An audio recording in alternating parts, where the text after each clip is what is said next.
L'anime commence par montrer un pharmacien nommé Kanji Yakutani, occupé à travailler dans une pièce du laboratoire de pharmacie moléculaire.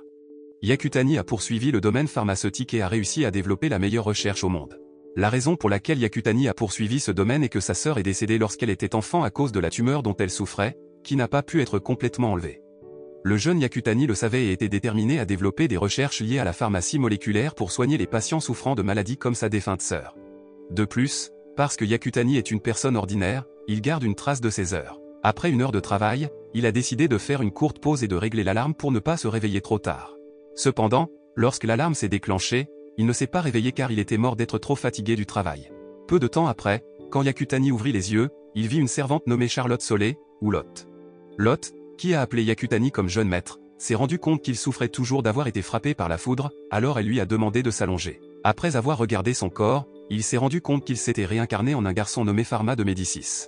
Lorsque Lotte a su que Pharma ne la reconnaissait pas, elle s'est réintroduite. Après cela, elle a aidé Pharma à enlever les bandages et a été très surprise de voir une marque sur son bras. Lotte a déclaré que la marque était similaire au signe sacré du dieu de Yakuzin ou du dieu de la guérison. Cependant, Pharma l'a nié et a déclaré que la marque n'était qu'une brûlure causée par la foudre.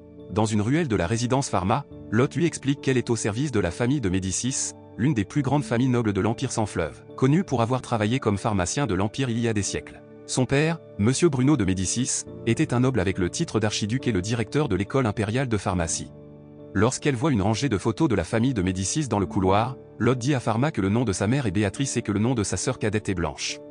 Lotte a déclaré que le frère aîné de Pharma, Pal, étudie actuellement à l'université de pharmacie Novarlov, l'université la plus célèbre du monde, assez éloignée de chez eux. En tant que père, Bruno voulait que ses enfants non seulement maîtrisent la science pharmaceutique, mais qu'ils sachent utiliser la technique sacrée, une technique magique qui est un don des dieux. En plus de perdre la mémoire, il s'avère que Pharma ne se souvient même pas de la technique sacrée dont il dispose, à savoir la technique de l'eau bénite. Lotte, qui était au courant, a été surprise car Pharma avait maîtrisé la technique de l'eau bénite avant cela. Elle lui avait dit que s'il ne maîtrisait pas la technique sacrée, il serait déchu de sa pairie et expulsé de la maison. Après cela, Pharma est retourné dans sa chambre et a tenté de pratiquer ce que Lotte lui avait appris à utiliser des techniques sacrées. Peu de temps après, on a vu que les marques sur son bras montraient une réaction après avoir suivi toutes les instructions de Lotte, et il a finalement pu cracher de l'eau de ses mains. Cependant, Pharma ne savait pas comment arrêter l'eau courante, alors il a pointé sa main vers le jardin à l'extérieur de la fenêtre. Le ruissellement de l'eau s'est finalement arrêté après qu'il ait accidentellement dit stop. Par la suite, il a essayé d'extraire d'autres substances de ses mains et s'est rendu compte qu'il pouvait créer des substances avec des composés simples de sa main gauche tandis que sa main droite pouvait les faire disparaître. Cela ne peut se produire que lorsque Pharma connaît la structure chimique de ces substances. À la bibliothèque de la résidence familiale de Médicis, Lotte est vu en train d'accompagner Pharma et informe qu'il avait mémorisé tous les livres parce que Bruno lui avait spécifiquement demandé d'étudier la médecine quand il était jeune. En entendant cela, Pharma a essayé de restaurer sa mémoire en lisant le livre devant lui. Dans la soirée, la famille de Pharma l'attendait dans la salle à manger, où elle s'inquiétait visiblement de son état après avoir été frappée par la foudre. Peu de temps après, Bruno a demandé à Pharma comment fabriquer une pommade à la géorite pour soigner ses mains. Heureusement, Lotte avait précédemment averti que Bruno interrogeait généralement ses enfants sur les médicaments lorsqu'il dînait. Par conséquent, Pharma peut y répondre correctement. En entendant sa réponse, Bruno se sentit soulagé car les connaissances de son fils en médecine n'avaient pas été perdues. Bruno informe alors que Pharma peut poursuivre ses études avec Éléonore le lendemain. Éléonore, ou comme on l'appelle habituellement Hélène, était autrefois la meilleure élève de Bruno et est maintenant la professeure personnelle de Pharma. Le lendemain, Hélène a été très surprise lorsque Pharma l'a appelée Miss Éléonore, même s'il l'appelait habituellement Hélène avec désinvolture. Cependant, après avoir découvert que Pharma avait été frappé par la foudre, ce qui lui avait fait perdre une partie de sa mémoire, Hélène a finalement compris. Ce jour-là, Hélène enseignait à Pharma les techniques sacrées. Elle a expliqué que les nobles avaient généralement le talent d'utiliser les techniques sacrées dès la naissance et avaient leur propre dieu gardien. Le dieu gardien de Pharma, Pal et Bruno sont le dieu Yakuzin de la guérison, tandis qu'Hélène a le dieu gardien de Shuizin ou dieu de l'eau. Il s'est avéré que les techniques sacrées ont 5 éléments, le feu, l'eau, l'air, la terre et le non-élément, divisés en éléments positifs et négatifs. En entendant cela, Pharma a interrogé Hélène sur quelqu'un qui pourrait créer une certaine substance dont les éléments étaient très différents de l'élément qu'il contrôlait. Elle a répondu que quelqu'un ne pouvait pas faire cela parce que tout le monde était né avec certains éléments qui ne pouvaient pas être remplacés. Si quelqu'un pouvait utiliser une telle capacité, il était probable que cette personne soit un dieu ou un monstre. Pharma a été surpris d'entendre l'explication de son professeur. Hélène a ensuite emmené Pharma au bord du lac pour continuer à pratiquer et s'est rendu compte qu'il n'avait pas apporté son bâton sacré qui pourrait augmenter la puissance des techniques sacrées. Peu de temps après, Hélène lui a prêté une canne pour que l'entraînement puisse commencer. Par la suite, Hélène a montré comment créer une lance à eau à partir d'un bâton sacré. Peu de temps après, elle a demandé à Pharma de créer une lance à eau selon ses instructions. Elle lui a dit d'imaginer la forme de sa technique sacrée tout en chantant. De manière inattendue, la force de Pharma était si grande qu'elle dépassait même celle de son professeur. Hélène était stupéfaite et ne s'attendait pas à découvrir que Pharma n'avait pas jeté de sort lors de la création de la lance sacrée. Hélène a sorti un bâton pour mesurer sa force et lui a demandé de le tenir. Peu de temps après, la baguette se brise et se décolore car la force de Pharma semble être supérieure à la force détectable du bâton. De plus, les attributs du bâton ne pouvaient pas indiquer d'éléments négatifs ou positifs car personne n'avait jamais dépassé la limite de mesure de puissance du bâton de mesure de puissance sacrée. Après cela, Hélène a essayé d'examiner le corps de Pharma et à quel point elle était choquée après avoir vu la marque sacrée du dieu Yakuza sur son bras. Elle lui interdit de tenir le bâton de mesure du pouvoir sacré devant d'autres personnes, même devant son père. En entendant cela, Pharma a accepté de garder le secret. Sur le chemin du retour vers leurs résidences respectives, Pharma et Hélène ont fait une pause assises sur un banc de parc. Puis il a demandé à Hélène de fabriquer des jumelles avec ses doigts car elle ne portait pas ses lunettes. Quand Hélène a essayé, il s'est avéré qu'elle pouvait voir clairement à travers les petits trous faits par ses doigts. Pendant ce temps, Pharma, qui pratiquait cela, a pu voir une marque bleue sur l'un des doigts foulés d'Hélène. Après avoir posé des questions sur son doigt foulé et l'avoir touché, Hélène s'est demandé comment Pharma pouvait savoir quand son doigt avait l'air normal. Lorsque Pharma a essayé de regarder le doigt d'Hélène à travers ses jumelles, on a vu que la blessure sur son doigt foulé était soudainement devenue blanche. Pharma a franchement dit à son professeur que la partie affectée du corps avait l'air bleue avec des jumelles, et lors de l'analyse de la cause, la couleur virait au blanc. Puis il a demandé si c'était une technique sacrée ou non. Hélène a seulement expliqué que Dieu Yakuza connaît toutes les maladies et leur fournit des médicaments. Hélène pensait que Pharma ne pouvait pas avoir le pouvoir du Yakuza Godai parce que ce pouvoir ne pouvait être exercé que par un dieu. Elle est soudainement devenue hystérique lorsqu'elle a réalisé que Pharma n'avait pas d'ombre. Hélène, qui avait peur, le laissa seul. Le lendemain matin, à la résidence familiale de Pharma, Bruno a dit à Pharma qu'Hélène avait demandé la permission de ne pas enseigner à cause d'une forte fièvre. Elle lui a même demandé d'arrêter de lui enseigner. Bruno, étonné par la demande d'Hélène, a demandé à Pharma d'expliquer s'il savait pourquoi son professeur avait fait cela. Pharma a répondu qu'il ne connaissait pas ses raisons, même s'il se souvenait de l'incident de la veille, qui l'avait choqué et effrayé. Peu de temps après, Bruno a demandé à Pharma de livrer des potions et des lettres à Hélène. Avant de l'envoyer, il retourna dans la pièce, regarda la recette de la potion que son père lui avait donnée et vit que les propriétés de la potion n'étaient rien de plus qu'une boisson nutritive ordinaire. En arrivant chez Hélène, Pharma lui a donné une lettre de son père et une concoction anti-fièvre qu'il avait reconcoctée à partir de la recette de son père. En dehors de cela, il lui a donné une pommade pour son doigt foulé. Hélène, qui a toujours peur de lui, pense que Pharma lui a donné du poison parce qu'elle connaît ses secrets. Pharma a clairement indiqué qu'il voulait qu'Hélène reste sa tutrice. En entendant cela, Hélène a été surprise et a dit qu'il n'avait pas besoin d'étudier les techniques sacrées et la médecine car il était la réincarnation du dieu Yakuza. Mais ensuite, Hélène a finalement accepté de rester professeure de pharmacie après avoir expliqué que dans la bibliothèque familiale de Médicis, il n'y avait rien sur les techniques sacrées. Alors il voulait être guidé par Hélène car il ne savait pas comment contrôler ses pouvoirs. Le lendemain, Hélène, qui est revenue enseigner la pharmacie, semblait s'être rétablie et être revenue en bonne santé. Avant de commencer son cours, Hélène l'a remercié parce que l'onguent et le médicament amer de sa part étaient très efficaces pour traiter sa maladie. Elle a été franche et a admis que les médicaments de Bruno n'étaient pas efficaces. Après cela, elle invite Pharma à se rendre sur une île inhabitée car elle doit être sur ses gardes si ses pouvoirs ne peuvent pas être contrôlés. En arrivant sur l'île, la formation a commencé et, comme prévu, la force de Pharma a dépassé les attentes. Au même moment, Hélène, qui avait commencé à lui faire confiance, a été vue ne portant plus d'armure. Même si son pouvoir n'avait pas été correctement contrôlé, Hélène a continué à pratiquer jusqu'à ce que Pharma maîtrise parfaitement ses techniques sacrées. Lorsque Pharma rentre chez lui après l'entraînement, il est accueilli par sa femme de chambre, Madeleine. Avec ses yeux divins, il pouvait dire que Madeleine souffrait d'œsophagite par reflux. Non seulement elle, Pharma a vu toutes ses servantes avec ses yeux divins et savait qu'elle souffrait d'une certaine maladie. Pharma murmura que son existence dans ce monde était une bizarrerie. En plus de ne pas avoir d'ombre, il possède des pouvoirs spéciaux qui font de lui une cible d'enlèvement ou d'assassinat. Après avoir vu tous les maux de ses servantes, Pharma a commencé à concocter des médicaments. Une fois le médicament de concoction terminé, il a donné la potion qu'il avait faite à Lot et lui a dit comment l'utiliser. Peu de temps après, Lot avait l'air heureuse et avait l'intention de partager la potion avec sa mère, qui avait la peau sèche et rugueuse en raison d'une trop grande exposition à l'eau. Ensuite, il a fait des médicaments pour les autres bonnes après avoir vu leur état un par un. Lorsque Pharma a donné des médicaments à Madeleine, il ne s'attendait pas à ce qu'elle pleure et le remercie beaucoup. Pharma vient d'apprendre que les domestiques n'ont jamais reçu les médicaments de leur maître. Lot a expliqué que Bruno était le pharmacien des nobles, donc il ne se souciait pas des bonnes comme Pharma. En entendant l'explication de Lot, Pharma a semblé attristé à l'idée que le niveau social influençait la prise de médicaments d'une personne. Même avec des connaissances encore limitées, il existe sûrement encore quelques médicaments efficaces. Sans parler des nombreux roturiers qui n'avaient pas les moyens d'acheter des médicaments, il devait donc compter sur le chaman, ce qui entraînait un taux de mortalité élevé. Pour cette raison, il était déterminé à donner des médicaments à tous ceux qui en avaient besoin. Quelques jours plus tard, Pharma a demandé où était sa petite sœur, qui n'avait pas rejoint la table du dîner. Il s'avère que Blanche souffre de la varicelle, alors Bruno leur ordonne de rester loin d'elle pendant 3 semaines, afin qu'il ne l'attrape pas. Après avoir expliqué à sa famille, Bruno a pris congé en raison d'un appel d'urgence, même s'il semblait tousser et se sentir mal. Peu de temps après, Pharma prépara un médicament pour sa sœur cadette, et il entra secrètement dans la chambre de Blanche et vérifia son état. En le voyant arriver, Blanche a eu peur qu'il ne soit grondé par leur père. Il a répondu que c'était la raison pour laquelle il était venu secrètement. Peu de temps après que Pharma ait donné le médicament à Blanche, sa sœur cadette a refusé parce que le médicament était amer. Cependant, il essaie de la persuader en mélangeant son médicament amer avec le macaron afin qu'elle mange le médicament. Blanche, surprise parce que son frère aîné lui avait apporté des médicaments, dit que Bruno lui avait dit qu'il n'y avait pas de remède à sa maladie. En entendant cela, Pharma a eu l'air choqué, puis il a pensé que le médicament était dans le dernier livre et parce qu'ils étaient occupés, peut-être que leur père n'avait pas le temps de le lire. Pour cette raison, Pharma a demandé à Blanche de garder le médicament privé. Il lui interdit de se gratter la peau et dit que le virus se propagera si la peau est grattée. Blanche se demandait si le virus était dû au fait que les gens ne connaissaient pas le concept de virus ou de bactéries dans son monde. Pharma a expliqué que le virus est une sorte de petit esprit maléfique invisible. Blanche a dit franchement que son frère aîné avait changé d'avant. Auparavant, il n'avait jamais voulu accompagner sa jeune sœur pour jouer. Même, il ne l'avait jamais nourrie. C'est pourquoi elle aime maintenant son frère aîné actuel. En entendant cela, Pharma se tut parce qu'il se souvenait de sa petite sœur de sa vie passée. Quelques jours plus tard, Bruno ne s'attendait pas à ce que Blanche se remette si vite. Le soir, Pharma apparaît dans la salle de distribution et sent qu'il a trop de pouvoir en tant qu'humain ordinaire.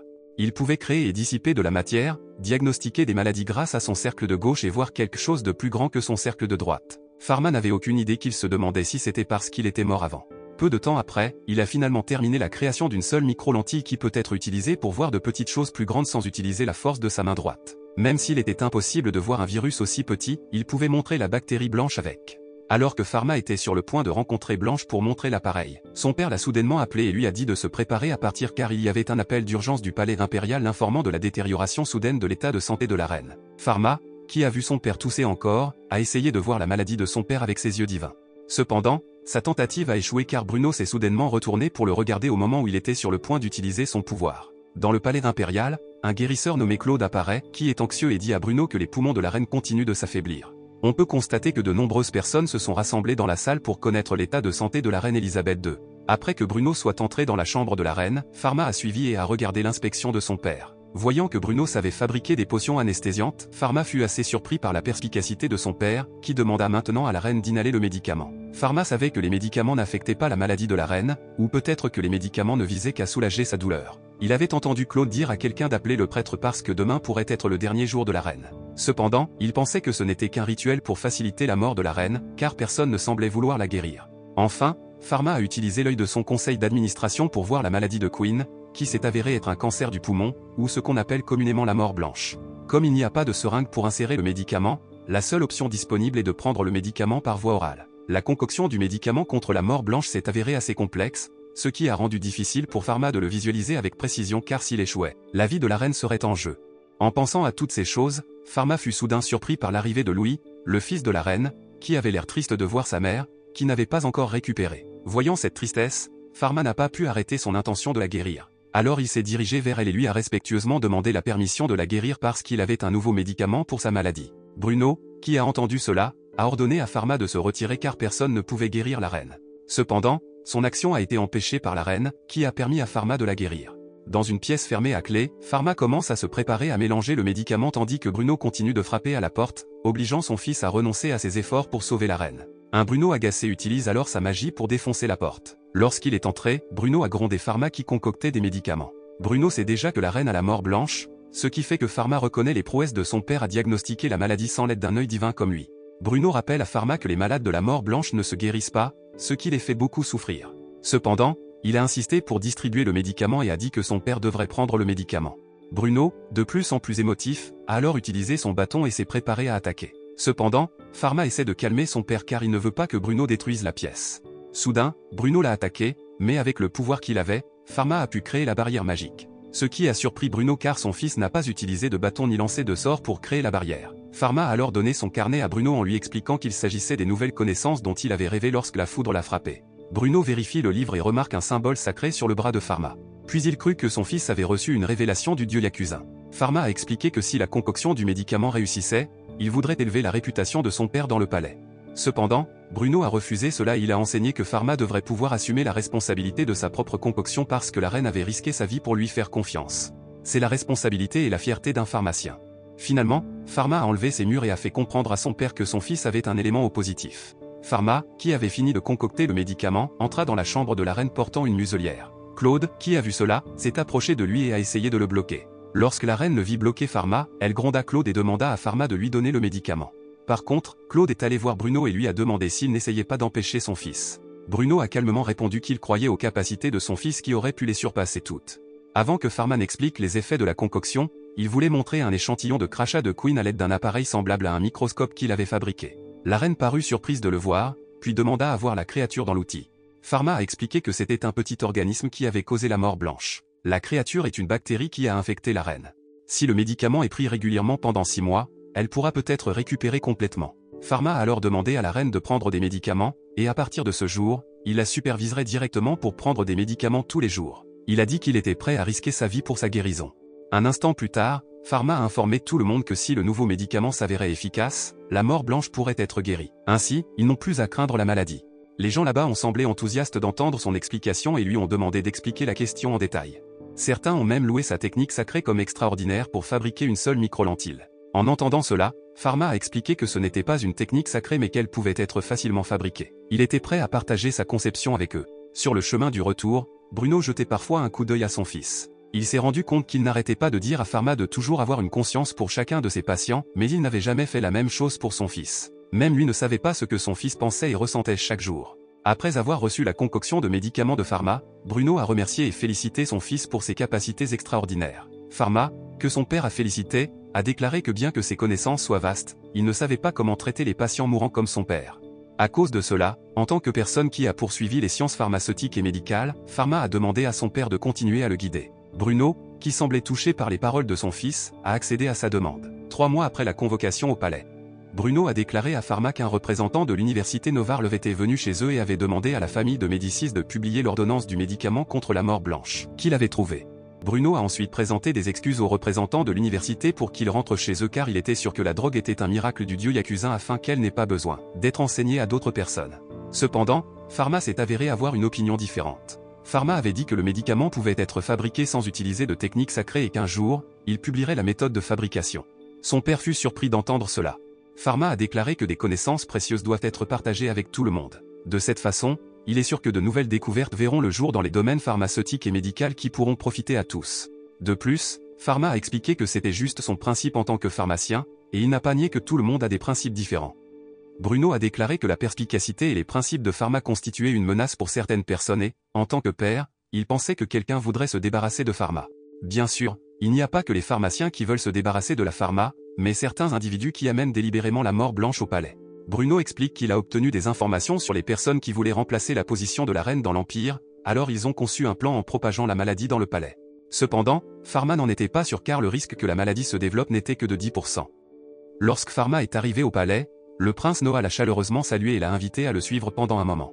Dans une ruelle du palais, dans un murmure, le prince Noah informe que la reine a bientôt préparé un cadeau pour Pharma. Le prince Noah demande à nouveau quel cadeau Pharma veut. Innocemment, il a simplement répondu qu'il ne voulait rien. En entendant cela, le prince Noah le traite de stupide parce que Pharma peut demander de l'argent, des titres ou du territoire. Il a dit que Pharma ne devrait pas hésiter à lui dire s'il veut quelque chose à l'avenir. En pensant à l'avenir, Pharma dit finalement au prince Noah qu'il veut ouvrir une pharmacie qui fournit des médicaments sur les bons marchés pour tout le monde, quel que soit le statut social. Dans la chambre de la reine, après sa routine de prise de médicaments de Pharma, elle a fait l'éloge de son nouveau médicament, qui était efficace car son état s'améliorait. Pharma a ensuite déclaré que les humains ne peuvent pas prédire l'avenir et qu'aucun médicament ne peut guérir la maladie. Soudain, la reine a dit que les paroles de Pharma contrastaient avec ce qu'il avait dit lorsqu'il avait prononcé un discours devant Claude et les médecins royaux. En entendant cela, Pharma a juste souri. Il a dit des choses si optimistes à l'époque pour qu'elle se sente confiante d'être guérie. Pharma a alors encouragé la reine en disant que son fils, le prince Louis, avait vraiment besoin d'elle et que beaucoup l'admiraient et avaient besoin d'elle pour diriger l'empire dans ce royaume. Pharma a ajouté que tant que les gens lui étaient fidèles, son existence était toujours très précieuse. En entendant cela, la reine a souri tout en louant les paroles de Pharma. Il a dit qu'il était sûr qu'elle pourrait vivre une vie meilleure et apprécier chaque jour qu'elle passait. Cependant, la reine avait l'air confuse par le sens de ses paroles, mais il n'a pas expliqué et a quitté sa chambre. Quelques mois plus tard, Bruno félicite la reine, qui s'est rétablie. Elle l'a convoquée parce qu'elle avait quelque chose dont elle voulait parler à propos de Pharma. Le lendemain, Bruno amène Pharma assister à la grande cérémonie de l'Empire. Il s'est avéré qu'ils ont reçu un prix de la reine parce que Bruno avait contribué à prendre soin d'elle jusqu'à présent et son dévouement à la formation de la prochaine génération de pharmaciens. Bruno a reçu une région appelée Mershire en récompense de ses services à l'Empire. La reine conseille à Bruno de poursuivre ses recherches dans le domaine pharmaceutique. Après cela, elle a convoqué Pharma et l'a officiellement nommé pharmacien de l'Empire tout en affichant un badge. Non seulement cela, mais la reine lui a spécifiquement permis de créer une pharmacie dans la capitale impériale. Le lendemain, Pharma est surpris par l'arrivée des envoyés de la reine qui vont l'aider à construire une apothicairerie. Même s'ils n'étaient pas prêts, la reine leur avait ordonné de construire la pharmacie ce jour-là. Peu de temps après, Hélène y arrive car Bruno l'a invitée à aider Pharma à construire une pharmacie. Elle a commencé à poser des questions sur ses plans concernant la pharmacie qu'il voulait. Pharma, qui n'a pas encore décidé du design et du concept de la pharmacie qu'il veut établir, a seulement dit qu'il voulait y réfléchir davantage en visitant diverses pharmacies. Cependant, l'un des envoyés de la reine, John, dit à Pharma que la pharmacie doit être construite comme il le souhaite, sinon ils auront des ennuis s'ils ne donnent pas d'instructions. Finalement, des croquis du bâtiment de l'apothicaire ont commencé à être dessinés, et Hélène a dit que la reine permettrait qu'il soit reconstruit si Pharma n'aimait pas le croquis plus tard. Quelques jours plus tard, on a vu que le bâtiment de la pharmacie était presque terminé lorsque John a remercié Pharma parce que ses plans détaillés ont vraiment aidé à terminer rapidement leurs travaux. John a ensuite demandé le nom du dispensaire de Pharma. À l'origine, Pharma envisageait de nommer sa pharmacie de Médicis, mais il ne voulait pas adopter ouvertement le nom de famille. Cependant, on ne peut nier qu'il est heureux que son rêve de construire sa propre pharmacie se soit réalisé. Même s'il ne s'attendait pas à ce que ce soit dans un autre monde à la place. John a entendu les marmonnements de Pharma et a pensé qu'il l'avait nommé la pharmacie de l'autre monde, alors il a appelé un fabricant d'enseignes pour imprimer le nom. Quelques jours plus tard, quand Hélène est venue voir la pharmacie, qui a maintenant une enseigne devant elle, elle a fait l'éloge de Pharma au nom de la pharmacie. Cependant, il a nié et a déclaré que le nom résultait d'un malentendu. Hélène s'est calmée et a dit que si le nom de la pharmacie attirait l'attention des gens, et peu importe le nom choisi par Pharma, l'ouverture d'une pharmacie ne l'empêcherait pas de se heurter au syndicat des pharmaciens. Peu de temps après, un homme d'âge moyen qui semblait provenir d'une famille aisée s'est rendu dans une pharmacie et a demandé à qui appartenait la pharmacie. Pharma a finalement répondu qu'il était le propriétaire. Après cela, il a posé des questions sur le besoin de l'homme de visiter sa pharmacie. L'homme s'est alors présenté comme Véron et a dit qu'il était le chef de l'Union des pharmaciens de Saint-Field. Pharma s'est poliment présenté comme le pharmacien royal et est issu de la famille de Médicis. Puis Vernon l'a satirique en disant que la pharmacie ne pouvait vendre que des bonbons car il était encore très jeune. Hélène, qui a entendu les paroles de Véron, avait l'air très agacée et semblait prête à se battre. Voyant l'attitude de son professeur, Pharma essaya de calmer Hélène et sourit à Véron tout en lui répondant s'il vendrait des comprimés pour la gorge avec une substance similaire à des bonbons. Pharma, qui sait que Véron n'aime pas la construction de sa pharmacie, lui demande s'il doit rejoindre la guilde s'il veut ouvrir une pharmacie. Véron a répondu que la guilde n'acceptait pas les membres de la noblesse, mais qu'il l'envisagerait si Pharma voulait se joindre. Il a estimé que sa guilde ne vendait pas de médicaments coûteux comme le ferait Pharma. Pharma a nié cela et a déclaré qu'il vendrait le médicament à bas prix. Hélène, marre des paroles de Véron, a finalement été agacée et lui a dit d'être honnête s'il voulait détruire le magasin Pharma parce qu'elle était prête à le combattre. Véron a estimé qu'il n'était venu que pour dire bonjour. Peu de temps après avoir terminé ses paroles, il a quitté la salle. À la maison, Pharma pense encore à la personne qui s'occupera des finances à la pharmacie. Dans l'après-midi, Blanche et les bonnes sont tristes car Cédric a décidé de se retirer car il voulait soigner son genou. En fait, Cédric voulait toujours travailler à la maison, mais son problème au genou n'était plus possible. Sachant qu'il voudrait encore travailler si ses genoux étaient en bonne santé, Pharma lui a demandé de travailler dans sa pharmacie en tant que comptable. Après cela, il a demandé à son père de permettre à Cédric de travailler avec lui à la pharmacie car Cédric avait une formation en comptabilité. En entendant cela, Bruno a accepté la demande de son fils et a appelé Simon pour apporter un cadeau à Pharma qui s'est avéré être un coffre d'or comme capital initial pour la construction de sa propre pharmacie. Après plusieurs jours, la pharmacie Pharma est enfin inaugurée. Certaines personnes qui n'aiment pas l'existence de la pharmacie disent qu'elles veulent juste s'amuser en gaspillant l'argent de leurs parents pour les ouvrir. Un mois après l'ouverture de la pharmacie, les résultats n'ont pas été à la hauteur des attentes de Pharma. Hélène a déclaré que les roturiers se rendaient généralement dans une pharmacie dédiée aux roturiers. Pendant ce temps, les nobles convoquaient généralement un guérisseur chez eux. Ensuite, Pharma a commencé à réfléchir à la manière d'inciter les gens à visiter sa pharmacie. Au même moment, Lot est soudainement venu en annonçant une bonne nouvelle. Pour savoir ce que les résidents pensaient de la pharmacie de Pharma, elle a recueilli un questionnaire qu'elle a partagé lors d'une conversation avec eux. Lot a ensuite annoncé les résultats de l'enquête qu'elle avait menée auprès d'une centaine d'habitants de la capitale impériale. La première chose qui a fait hésiter les citoyens à visiter la pharmacie de Pharma a été l'écusson impérial bien en évidence sur le devant de la pharmacie, ce qui a apparemment effrayé de nombreuses personnes. De plus, les habitants ne savaient pas parler aux nobles de peur d'être réprimandés par eux. Ensuite, certains ont dit qu'ils n'avaient pas les vêtements appropriés pour venir à la boutique du noble, même si Pharma ne s'en souciait pas. Ensuite, le garde à la porte s'est avéré assez effrayant et a effrayé les résidents, et enfin, il n'était pas sûr d'acheter des médicaments dans une pharmacie parce que le propriétaire était un garçon de 10 ans. Peu de temps après, Cédric suggère d'afficher les prix des médicaments et les frais d'inspection spécifiquement à l'avant du magasin. Mais Lot a déclaré que certains résidents ne savent pas lire, ils doivent donc repenser aux moyens d'attirer les clients et d'améliorer le service. Un vieil homme nommé James, le premier client de la pharmacie, est revenu visiter la pharmacie et a acheté 3 bonbons de mer. James, qui est allé plusieurs fois à la pharmacie, rend Pharma curieux et se demande s'il est un marin car il achète toujours des bonbons de mer qui agissent pour prévenir la gale et contiennent de la vitamine C nécessaire aux marins. En entendant cette question, James n'a pas répondu et est parti en disant qu'il avait un rendez-vous avec quelqu'un d'autre. Peu de temps après, Pharma est sorti de la pharmacie et a accidentellement vu James, qui parlait avec plusieurs personnes. Pharma a été surpris par l'apparition de ses parents, qui se sont déguisés en masque parce qu'ils voulaient visiter sa pharmacie en personne. Bruno a alors demandé la permission de faire le tour de la pharmacie, et Pharma a accompagné et expliqué avec enthousiasme ses parents. Au premier étage se trouve une zone de vente de médicaments, une salle de distribution de médicaments et une salle d'attente pour les clients. Ensuite, le deuxième étage est une salle de traitement et de repos pour les patients avec 4 lits et une chambre d'isolement avec sanitaire. Au troisième étage, il y a une chambre d'employés pour se reposer équipée d'une cuisine. Alors que le quatrième étage est utilisé pour le laboratoire, où Pharma développe des médicaments. Bruno a commenté que la pharmacie était assez bonne et a posé des questions sur les clients car il n'a vu aucun noble, marchand ou roturier venir. Pharma a déclaré franchement qu'elle réfléchissait à des moyens d'attirer les consommateurs afin qu'ils se sentent à l'aise d'y acheter des médicaments. Béatrice propose alors à Pharma de vendre des cosmétiques aux nobles.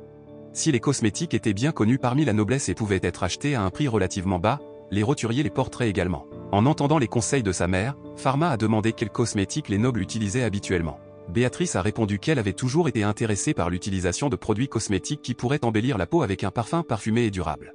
Bruno a alors suggéré à Pharma de ne pas vendre de poudre décolorante car elle contient des métaux dangereux tels que le plomb blanc et le chlorure mercurique. Et peut être inhalée par la bouche et le nez, donc les gens doivent être très prudents lors de son utilisation. Au milieu de leur conversation, un homme est venu à la pharmacie et leur a dit qu'une fille noble nommée Chloé s'était soudainement évanouie. En entendant cela, Pharma s'est précipité pour vérifier. Arrivé sur les lieux, Pharma a dit à la femme de chambre de Chloé qu'il était le pharmacien du palais et a finalement été autorisé à monter dans la calèche, où elle se reposait. Avec ses yeux divins, Pharma pouvait dire que Chloé ne souffrait d'aucune maladie et que son état actuel était causé par plusieurs coupures sur son bras, qui avaient commencé à s'infecter. Enfin, Pharma a dit à sa femme de chambre que Chloé ne souffrait d'aucune maladie mais qu'elle était juste faible parce qu'elle venait de faire la méthode de la saignée. En entendant cela, Chloé ne pouvait pas y croire parce qu'un guérisseur de confiance l'avait fait. Pharma a de nouveau expliqué que si elle saignait même si elle ne souffrait pas d'une maladie avec un grand nombre d'incisions, bien sûr, cela pourrait provoquer une infection. Arrivée à la pharmacie, Chloé, la fille du marquis de Châtillon, homme d'affaires bien connu de la capitale, dit franchement qu'elle a été rejetée par l'homme qu'elle aimait parce qu'il disait aimer les blanches. Chloé pensait que l'homme dirait qu'il l'aime quand sa peau est plus blanche, alors elle est déterminée à faire la méthode de la saignée. Pharma lui dit que des saignements excessifs peuvent être mortels. Il a donné du sirop pour se remettre de l'anémie et des médicaments contre l'infection tout en expliquant que le médicament devait être pris 3 fois par jour, à savoir le matin, l'après-midi et le soir. Sans oublier que Pharma a conseillé à Chloé d'arrêter d'utiliser de la poudre blanchissante car cela pourrait mettre sa santé en danger. Tout en pleurant, elle a répondu qu'elle ne pouvait pas le faire car elle voulait toujours être belle devant l'homme qu'elle aimait. Puis l'hôte a suggéré à Pharma de faire quelque chose pour Chloé, et finalement, il s'est souvenu d'un fond de teint en poudre qui peut blanchir la peau et qui contient un ingrédient sûr. Il a dit qu'il aiderait Chloé et lui a demandé de visiter la pharmacie dans une semaine. Quelques jours plus tard, Pharma a surpris tout le monde dans la pharmacie parce que son visage était si blanc. Il s'avère qu'il teste une poudre qu'il a fabriquée pour Chloé. Les cosmétiques qu'il fabrique sont sans danger pour la santé. Il ne contient pas de composés de plomb ou de mercure car il a été fabriqué à partir d'ingrédients naturels et est bon pour la peau. Curieuse, Hélène a posé des questions sur le plomb et le mercure. Pharma a expliqué que la poudre de blanchiment actuellement disponible contient du plomb et du mercure, qui sont très nocifs pour le corps. Si les deux ingrédients sont trop absorbés par l'organisme, cela peut endommager le tissu nerveux ou les reins. Ensuite, Pharma prévoit d'informer la reine des dangers de ses produits cosmétiques. Une semaine plus tard, Chloé est retournée à la pharmacie chercher ses cosmétiques. Pharma lui a demandé de se laver le visage d'abord, puis d'appliquer une crème hydratante et une poudre blanchissante. Au début, Chloé était un peu surprise car la poudre n'était pas la poudre qu'elle utilisait auparavant. Pharma a ensuite expliqué qu'il l'avait délibérément fabriquée comme une crème afin qu'il soit facile à appliquer sur la peau, ce qui pourrait éviter les coups de soleil. La teneur en oxyde de titane de la crème peut refléter les rayons UV. Après avoir appliqué la crème, Hélène a aidé Chloé à appliquer la poudre libre, et elle a été étonnée parce que la poudre libre faisait briller son visage. Pharma a fabriqué la poudre pour que le visage du porteur paraisse blanc et scintillant comme la neige au soleil du matin. Heureusement, Chloé a vraiment aimé le produit. Non seulement cela, Pharma lui recommande de nettoyer son visage, qui s'est maquillé toute la journée, avec un démaquillant contenant des ingrédients pour nourrir la peau. Si elle l'utilise régulièrement, sa peau peut être plus blanche, même lorsqu'elle n'applique pas de poudre. Chloé, qui était très satisfaite de tous les produits fournis par Pharma, l'a alors remercié. Quelques jours plus tard, Pharma a commencé à promouvoir ses cosmétiques auprès du public. L'hôte a apporté un panier de ses cosmétiques et a commencé à en faire la promotion auprès des gens. Elle a confirmé que les derniers cosmétiques étaient très populaires parmi la noblesse et a expliqué que ces cosmétiques étaient des produits de soins de la peau qui pouvaient blanchir et nourrir la peau à des prix abordables. Certaines femmes se sont intéressées à ces cosmétiques et les ont achetés. De plus, dans les emballages cosmétiques vendus par Pharma, il existe des guides illustrés faciles à comprendre, de sorte que ceux qui ne savent pas lire peuvent les utiliser. Après que les ventes de cosmétiques de Pharma aient été très réussies et bien connues du public, de nombreuses personnes ont finalement commencé à acheter des médicaments et des cosmétiques à Pharma S de Worldly Pharmacy, car elles fournissaient des produits fréquemment utilisés par les nobles à des prix relativement bas. En effet, à cause du grand nombre d'acheteurs qui viennent, Chloé ne reçoit souvent pas ses cosmétiques car ses produits sont épuisés. Pharma s'est excusé et a déclaré que sa production ne pouvait pas suivre le nombre de demandes. Chloé propose alors à Pharma de créer une filiale indépendante pour les cosmétiques. Elle s'est dite disposée à financer la création de l'entreprise et le recrutement des pharmaciens, mais l'entreprise reste la propriété de Pharma. Il s'est avéré que Cédric était disposé à aider l'administration à créer sa filiale.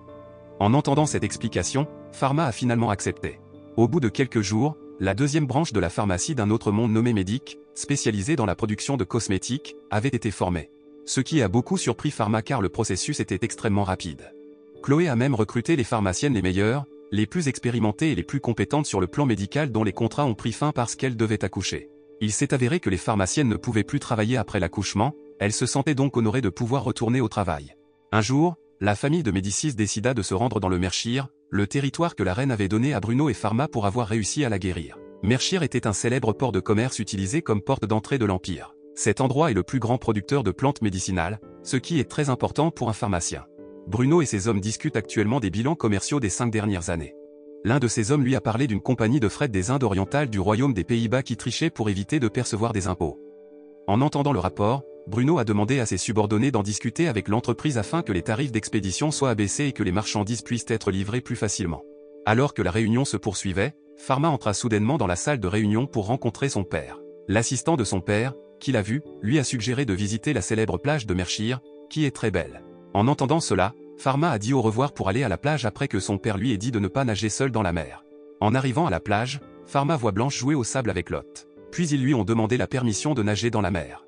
Cependant, il leur interdit de nager dans la mer parce que son père l'avait prévenu. En entendant cela, Blanche a supplié son frère de lui permettre de nager et a promis de ne pas nager trop loin de la plage. Voyant l'expression pitoyable de sa sœur, il finit par accepter, ce qui la fit partir joyeusement. Alors que Pharma se promenait sur la plage, de manière inattendue, il a vu Hélène se préparer à nager dans la mer. Après cela, il s'assoit sur la plage en regardant Blanche, ce qui lui rappelle sa petite sœur d'autrefois qui se baignait dans la mer chaque année. Il se souvient de la fois où sa petite sœur était en colère parce qu'elle ne pouvait pas nager dans la mer à cause de sa maladie. Soudain, Pharma sortit des vagues. Il se précipita pour nager après Blanche, qu'on traînait de plus en plus loin. Mais comme Blanche était plus loin, Pharma a paniqué et a crié, faisant émerger un étrange pouvoir en lui.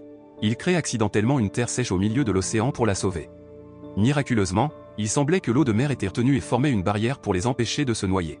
Hélène, qui se trouvait là après avoir poursuivi Pharma, semblait tellement étonnée par le pouvoir de Pharma. Après avoir réussi à amener Blanche à la plage, Pharma, qui s'inquiétait pour sa petite sœur, a vu son état à l'aide de ses yeux divins. Heureusement, Blanche ne buvait pas beaucoup d'eau. Toujours étonnée, Hélène lui a posé des questions sur ce pouvoir, mais Pharma n'a pas compris. Il se sent coupable d'avoir permis à Blanche de nager dans la mer, mais Hélène le réconforte en disant qu'il a fait un excellent travail pour sauver Blanche. La nuit, Pharma était pensif parce qu'il se souvenait du moment où il avait l'intention d'éliminer les molécules d'eau de mer. S'il était juste un peu en retard, il pourrait éliminer Blanche et Hélène, qui avaient des molécules d'eau dans leur corps. Il pensait qu'il était normal que les gens craignent sa force déraisonnable. Voyant que Pharma ne dormait pas, Lot a demandé s'il avait besoin de quelque chose. Pharma a répondu qu'il n'avait besoin de rien et lui a dit de dormir. Cependant, elle a trouvé le courage d'interroger Pharma sur l'incident sur la plage. Pharma a alors dit qu'il voulait que Lot n'ait pas peur de lui après avoir vu sa sainte technique. Il a apparemment vu une Lot très effrayée sur la plage après avoir vu sa force. Lot, qui se sentait coupable, s'est excusé et a dit que sa sainte technique était extraordinaire et avait courageusement aidé Blanche, même si elle devrait aider Blanche, pas lui. Cependant, Pharma a justifié les actions de Lot parce qu'il savait que Lot ne savait pas nager. Il a dit qu'il était heureux que Lot reste sur la plage et ne se mette pas en danger. Même si Blanche était sa petite sœur préférée, il avait considéré Lot aussi précieuse que sa famille. En entendant cela, Lot a été très touché par ces paroles, et elle était reconnaissante car elle sentait que Pharma l'avait sauvée. Dans une église, un homme nommé Salomon a été vu qui a été surpris d'entendre un rapport de son collègue qui a dit qu'il y avait un garçon sans ombre qui pouvait effacer l'eau de mer sans bâton. Ils ont appris la nouvelle d'un orphelinat du Mershire qui a vu ce qui s'est passé. Au début, ils n'ont pas pris l'histoire du garçon au sérieux jusqu'à ce que quelques jours plus tard, un gardien de l'orphelinat se rende sur les lieux et trouve les restes d'une technique sacrée inhabituelle.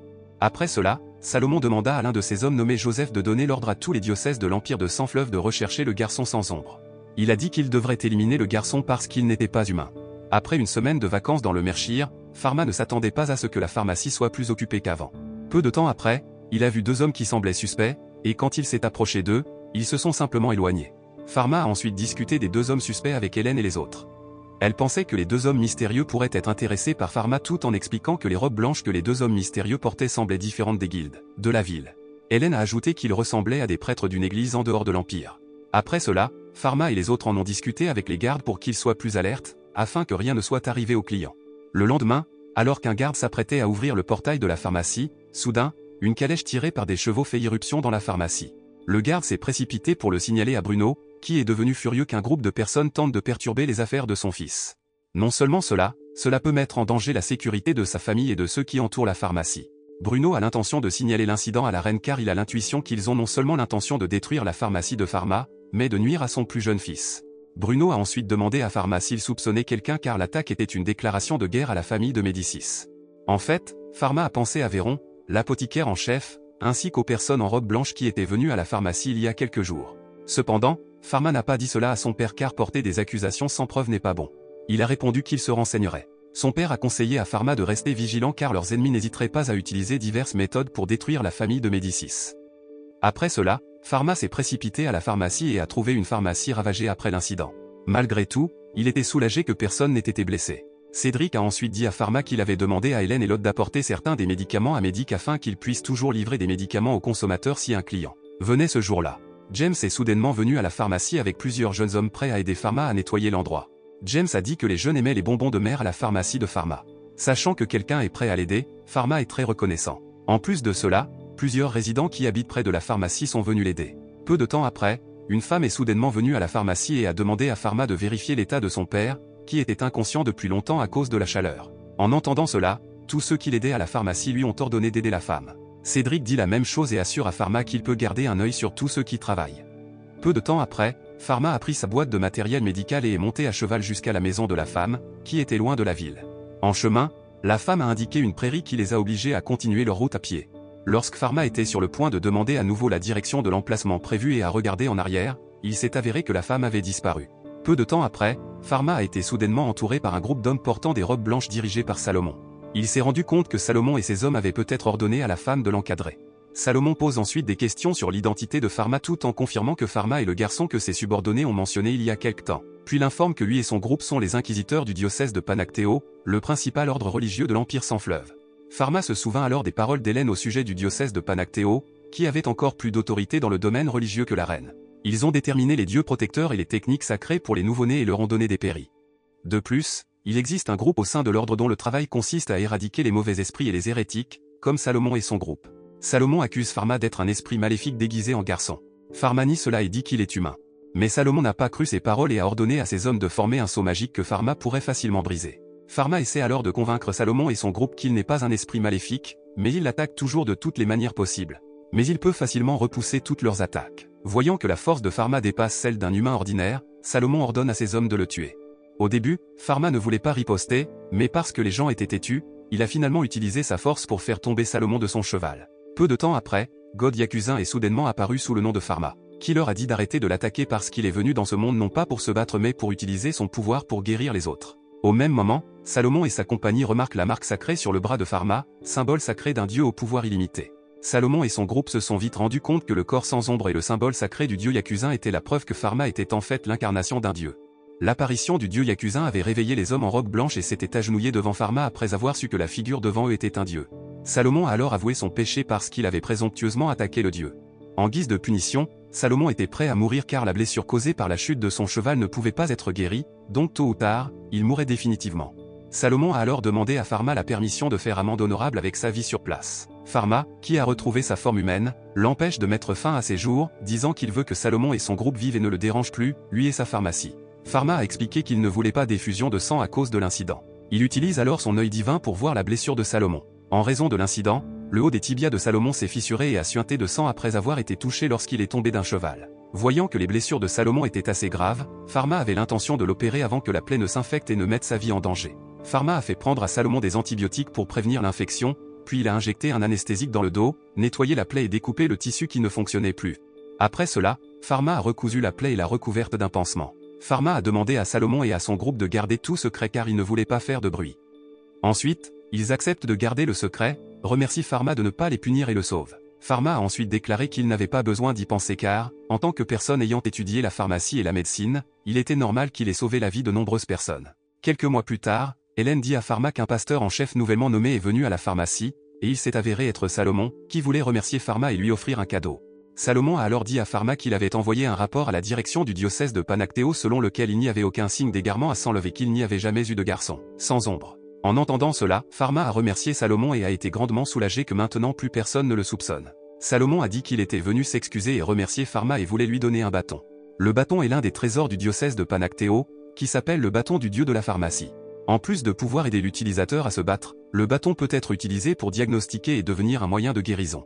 Lorsque Pharma a tenu le bâton que Salomon lui avait donné, le bâton a émis une lumière, indiquant que le personnel du dieu de la pharmacie avait reconnu Pharma.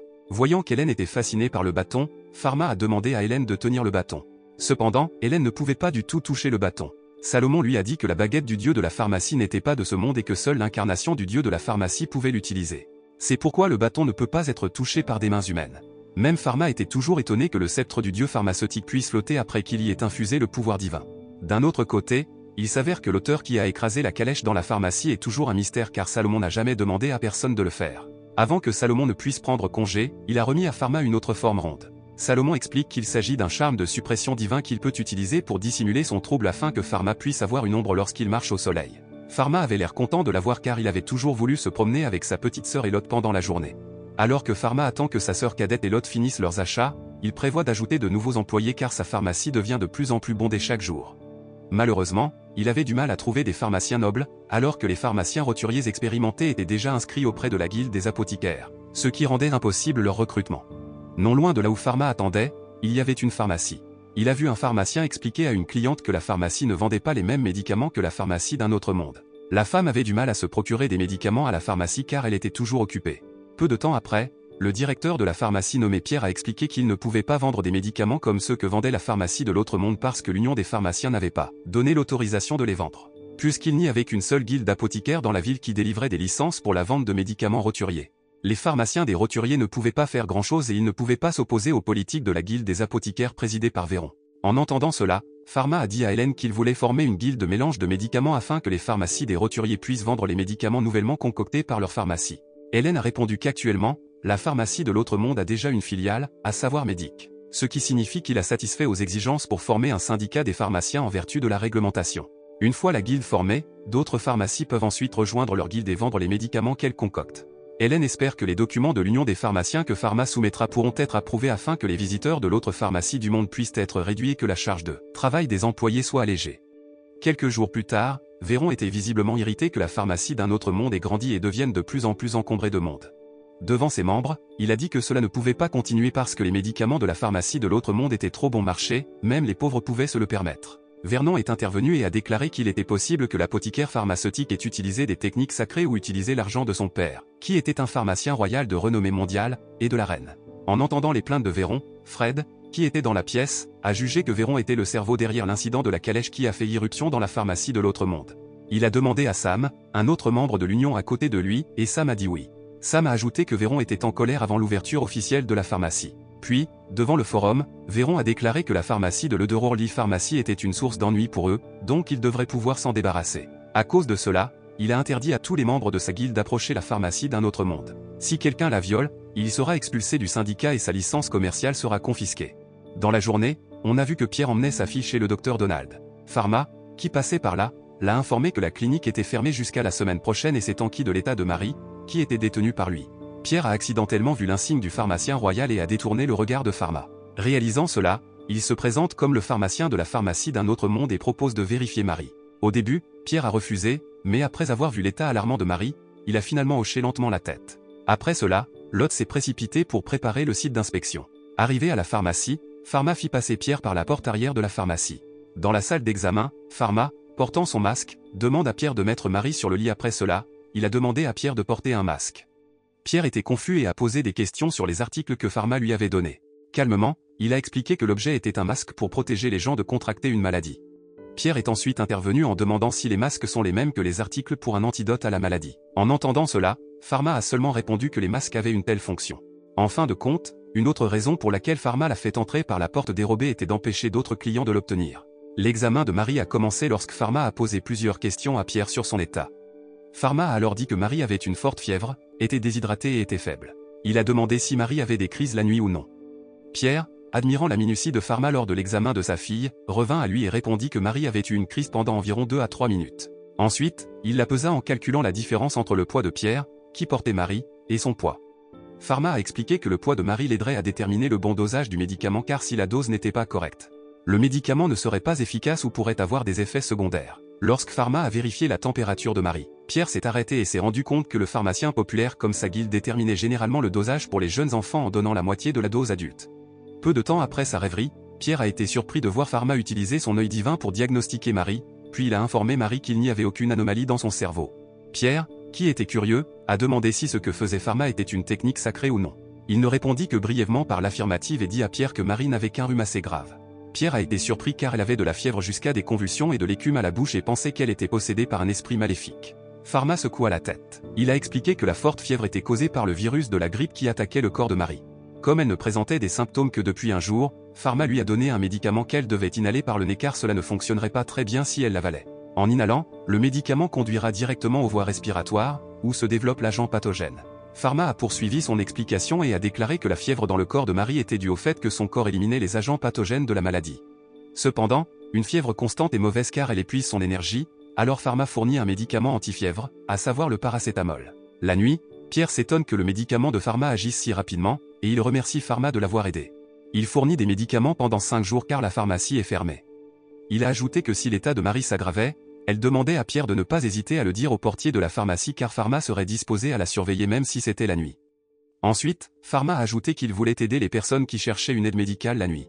Pierre a demandé le montant total qu'il devait payer et a dit qu'il avait promis de le payer plus tard. Pharma a répondu que Pierre n'avait à payer qu'un seul pain, ce qui l'a surpris car c'était si bon marché.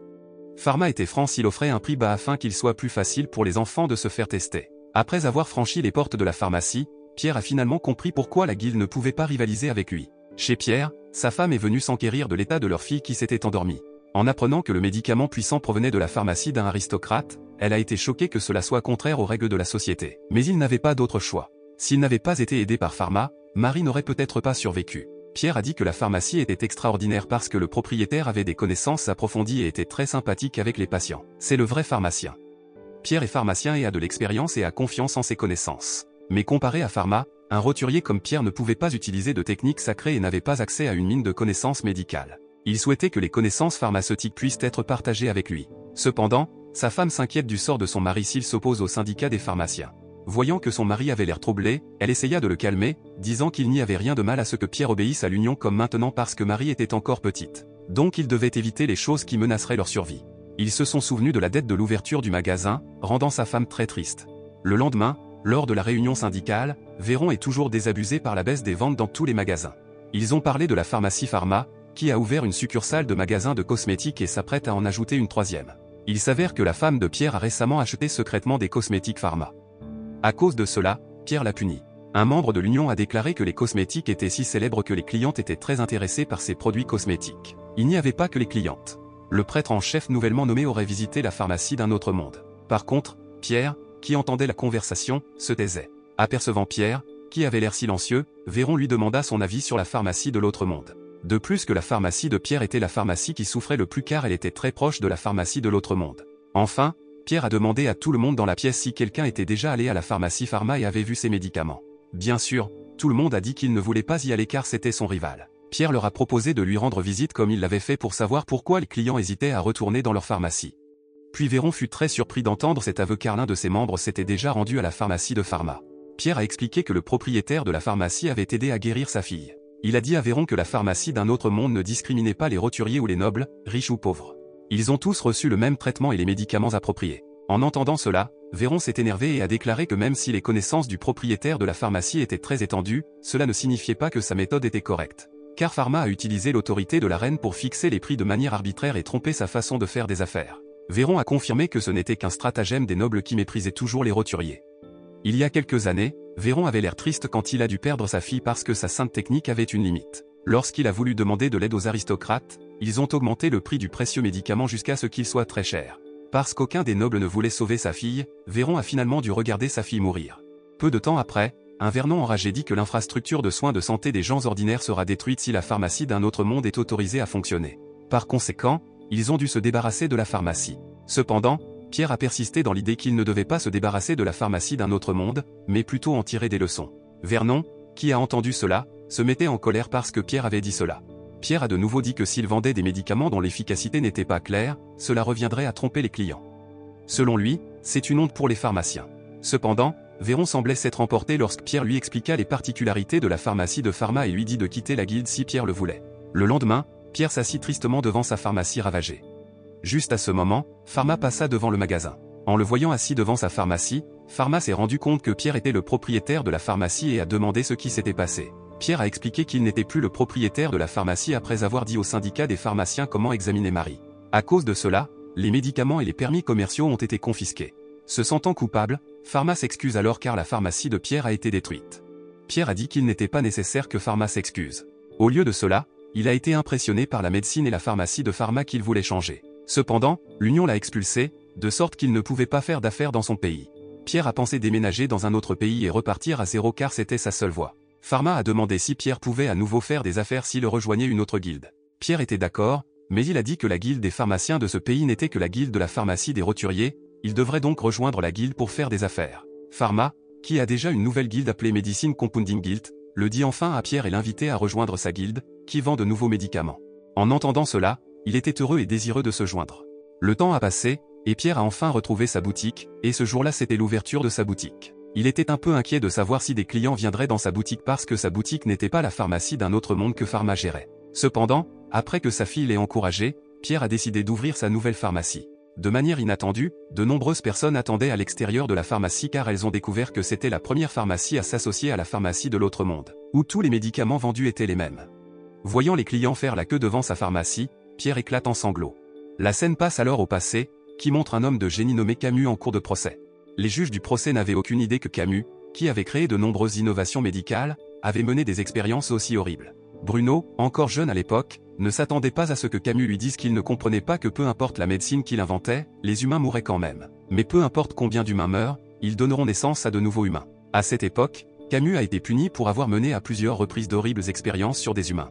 Dans le présent, Bruno a ouvert les yeux et s'est rendu compte que c'était un rêve. Après le petit déjeuner, Pharma a vu quelque chose de différent à propos de son père et a posé des questions sur son état. Brièvement, Bruno a répondu qu'il allait bien et qu'il pensait juste à quelque chose. Quelques instants plus tard, Simon arrive avec une lettre de Pâle. Sachant qu'il s'agissait d'une lettre de son fils aîné, Béatrice était enthousiaste et pensait que Pâle serait bientôt à la maison. Cependant, le contenu de la lettre indiquait apparemment qu'il avait décidé de reporter son retour. Alors Blanche a demandé si son frère aîné était très occupé. Pharma, qui a entendu la question de sa sœur cadette, a répondu que Pâle était peut-être occupé à étudier pour terminer ses études. Bruno demande alors à Pharma de venir dans sa chambre, où il dit à Pharma que le mois prochain il y aura la foire de Saint-Fleuve. Le plus grand événement commercial qui se tiendra une fois par an pendant un mois, et les commerçants du monde entier se rassembleront dans la capitale impériale. À cause de cela, il rappela à Pharma de faire plus attention à une étrange épidémie troublant l'île de Vente, une colonie voisine des Pays-Bas. D'après une lettre de Pâle, au moins 1 millier de personnes sont mortes de cette maladie mortelle. En entendant cela, Pharma a été surpris et a demandé s'il s'agissait d'une maladie endémique ou peut-être provenait-elle d'un poison. Malheureusement, Bruno lui-même ne connaissait pas les détails. La meilleure équipe de recherche de l'Académie Novarlov avait apporté ses échantillons pour étude, mais au lieu de cela, 2 des chercheurs ont été infectés et sont devenus des victimes en raison du taux de transmission élevé. Bruno a de nouveau expliqué que l'épidémie ne prendrait fin qu'après la mort de toutes les colonies. Cependant, il y aura un navire marchand hollandais transportant des marchandises de l'île pour la foire plus tard. Ce qui signifie qu'il est probable que des cargaisons contaminées arrivent dans la capitale impériale via le port de Mershire, un territoire de la famille de Médicis. Pharma a ensuite posé des questions sur les restes des chercheurs ou leurs échantillons survivants pour une enquête plus approfondie. Bruno a relu le contenu de la lettre de Pâle, qui l'informait que la technique du feu sacré avait détruit tous les corps et échantillons. Tous les échantillons de son cadavre s'étaient transformés en cendres et n'avaient rien laissé. Pharma pense que les virus et les bactéries sont faibles contre la chaleur. Mais les actions qui avaient été entreprises montraient que même les plus hautes autorités du monde considéraient la situation comme hors de contrôle car le développement de cette maladie n'était manifestement pas normal. Dans sa lettre, Pâle a raconté comment un chercheur a soudainement ressenti une forte fièvre suivie de maux de tête et de vomissements après avoir recherché des échantillons de maladie. Sur son cou et ses aisselles apparurent des bosses. Après cela, Il tomba dans le coma et mourut le 7e jour après l'apparition des premiers symptômes. Pendant ce temps, un autre chercheur a connu un état critique plus rapidement et sa peau est devenue noire avant de mourir. Après la mort des 2 chercheurs, leur laboratoire a été scellé et les visites sur l'île ont été interdites. Bruno dit alors à Pharma que l'université Novarlov possède un appareil révolutionnaire inconnu, un microscope que Pharma a construit. Parce qu'il y avait peut-être un exemple de croquis de la maladie, il a finalement demandé à son père de demander le croquis. Pendant ce temps, dans le palais, il est apparu qu'un ministre avait signalé à la reine la réduction de 20% du taux de mortalité dû à la maladie dans la capitale impériale. C'est grâce aux performances de l'Otherworld Pharmacy et du Drug Composé Union, dont les partenaires ne cessent de se développer. En dehors de cela, ils ont des produits cosmétiques plus sûrs et mènent des activités régulières de sensibilisation à la santé pour sensibiliser les citoyens à la prévention des maladies. Plusieurs ministres ont déclaré que la performance de la pharmacie d'un autre monde était vraiment étonnante. Tandis qu'un autre ministre a soutenu que si les réalisations étaient dans toutes les régions, la prospérité de l'Empire serait inébranlable. En entendant cela, la reine a ridiculisé le ministre parce qu'au début, il était l'un des ministres qui ont rejeté la pharmacie d'un autre monde parce qu'elle était dirigée par le jeune garçon. Mais maintenant il louait plutôt Pharma. Avec les performances exceptionnelles de Pharma, la reine a envisagé de lui décerner le titre d'archiduc. Cependant, une femme ministre qui était là l'a informé que Pharma était mineur, alors que les propres règlements de l'Empire interdisaient aux mineurs de le recevoir. Enfin, la reine a reporté l'attribution du titre d'archiduc à Pharma jusqu'à ce qu'il ait satisfait aux exigences réglementaires. Elle soupçonnait que Pharma possédait des capacités au-delà de celles des humains ordinaires, alors elle l'aiderait à accéder plus facilement à toutes les installations qui l'aideraient. La reine souhaitait que la prospérité de l'Empire puisse durer éternellement. Le lendemain, Pharma a parlé à Hélène d'une maladie mortelle qui pourrait menacer la sécurité des résidents. En fait, la foire aura lieu dans 2 semaines, ils ne pourront donc plus arrêter les cargaisons en provenance des Pays-Bas. Alors qu'ils discutaient encore de la manière de gérer cela, Lot est soudainement arrivé avec une lettre de Pâle pour Pharma. Après avoir regardé les croquis de la maladie que son frère lui a envoyés, Pharma s'est vite rendu compte que la maladie mortelle était la peste noire. À midi, Hélène envoya ses disciples dans le Mershire pour donner des instructions à Pharma au gouverneur Adam. Elle lui a dit de préparer tout le nécessaire pour construire un lieu de quarantaine dans le Mershire. Ensuite, Pharma leur a conseillé d'être prudents lors de l'inspection des cargaisons en provenance des Pays-Bas. Si un membre d'équipage est infecté, le membre d'équipage doit être isolé. Peu de temps après, Hélène et Pharma rencontrent Bruno pour discuter du mystérieux agent pathogène. À en juger par les symptômes de la peau noircie, des ganglions lymphatiques enflés et de l'apparition de bactéries dans le croquis, Pharma a conclu que la peste était la peste noire. Bruno était d'accord avec son fils même s'il n'en avait entendu parler que dans la littérature. Il s'est rendu compte que la peste noire s'était produite il y a environ 200 ans et qu'elle était mortelle. La peste noire, ou peste-pesse, est une maladie mortelle transmise par les puces des rongeurs. Sur Terre, ce fléau s'est produit plusieurs fois. Même au XIVe siècle, la peste réduisit de moitié la population de l'Europe. Le taux de mortalité des seules épidémies de CEP atteint 50 à 70%, alors que si l'agent pathogène a causé une pneumonie, il est certain que le patient mourra. Pharma pensait que la maladie était une maladie qui pourrait être le pire cauchemar de l'histoire humaine car elle pouvait se reproduire même si elle avait été éradiquée. Bruno raconte alors l'histoire d'un navire qui avait été amarré à l'île de Vente, qui se dirigeait vers la capitale impériale. Pharma a déclaré qu'il avait chargé le gouverneur Adam de construire une zone de quarantaine à Mershire Harbour. Peu de temps après, les étudiants d'Hélène, qui pouvaient enseigner comment vérifier la peste, ont été envoyés à Mershire pour commencer le plan de quarantaine. Voyant son père désespéré, Pharma lui a assuré qu'il pourrait sauver des gens car il avait préparé un médicament appelé lévofloxacine. Cet antibiotique était assez efficace contre la bactérie responsable de la peste noire. Pour l'instant, seule la Pharma peut le faire, mais il a demandé aux pharmacies partenaires de préparer les doses nécessaires. Leur première mission est d'empêcher quiconque d'être infecté. Cependant, parce qu'il n'est pas facile de prévenir les épidémies, Bruno se rend au palais avec Hélène et Pharma. Après avoir écouté leurs explications, l'impératrice ordonna de fermer partiellement les portes menant à la capitale impériale et de renforcer la sécurité sur les routes commerciales en mettant en place des points de contrôle. Peu de temps après, Pharma a supplié la reine d'installer des points de contrôle à des endroits stratégiques. Il a ajouté que les pharmaciens de l'Union des compositeurs de médicaments étaient prêts à coopérer. En plus de cela, parce que la peste noire était transmise aux humains par les puces des rats, ils ont dû couper la voie de transmission en demandant aux habitants d'exterminer les rats et de se débarrasser des puces en nettoyant leurs vêtements en les faisant bouillir. Ensuite, la reine a déclaré qu'elle annoncerait toutes ses suggestions et demanderait à ses ministres de tout préparer. Ailleurs, Pharma enseigne à Pierre la microscopie composée, qui peut réduire le risque que des échantillons entrent en contact avec les yeux ou la bouche du chercheur. Par la suite, Pharma a interrogé Pierre sur la préparation de son nouveau médicament. Puis il a dit qu'il n'y avait pas de problème avec la préparation. Les ingrédients raffinés de Pharma sont suffisants pour 1 millier de patients. Le poste de quarantaine a également reçu le médicament. On dit que si quelqu'un est infecté, le médicament sera donné gratuitement. Peu de temps après, Pharma a rappelé que si la bactérie infecte les poumons, la transmission peut se faire par la bouche et les gouttelettes se répandront plus rapidement. À cause de cela, il a demandé à Pierre de donner des médicaments à tous ceux qui en avaient besoin.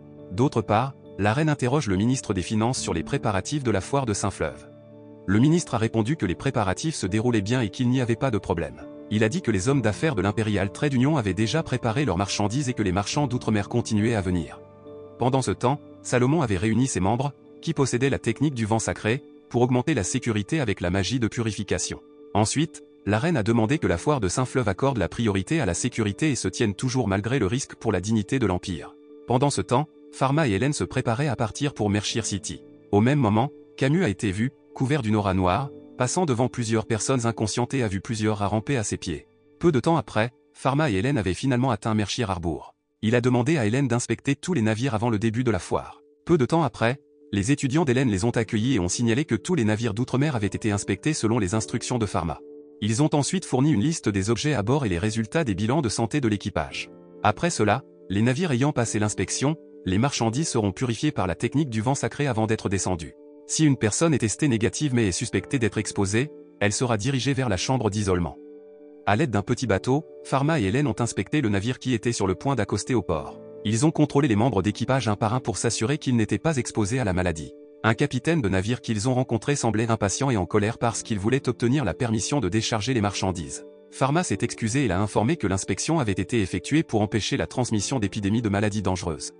Après avoir effectué l'inspection, il a demandé au capitaine du navire de soumettre les résultats de l'inspection aux officiers du point de contrôle. Il a soumis des ordonnances pour certains membres d'équipage du navire qui présentaient les premiers symptômes de la maladie mortelle. Pharma leur a dit de prendre les vitamines fournies au poste de quarantaine de Mershire Port. Peu de temps après, Pharma et Hélène ont continué leur inspection d'autres navires et ont été surpris par un capitaine de navire, qui était ennuyé parce qu'il attendait depuis si longtemps et voulait décharger ses affaires. D'un autre côté, le capitaine d'un autre navire a semblé en colère et a demandé à Pharma d'inspecter son navire en premier. Les deux capitaines du navire se disputaient depuis leurs bateaux respectifs.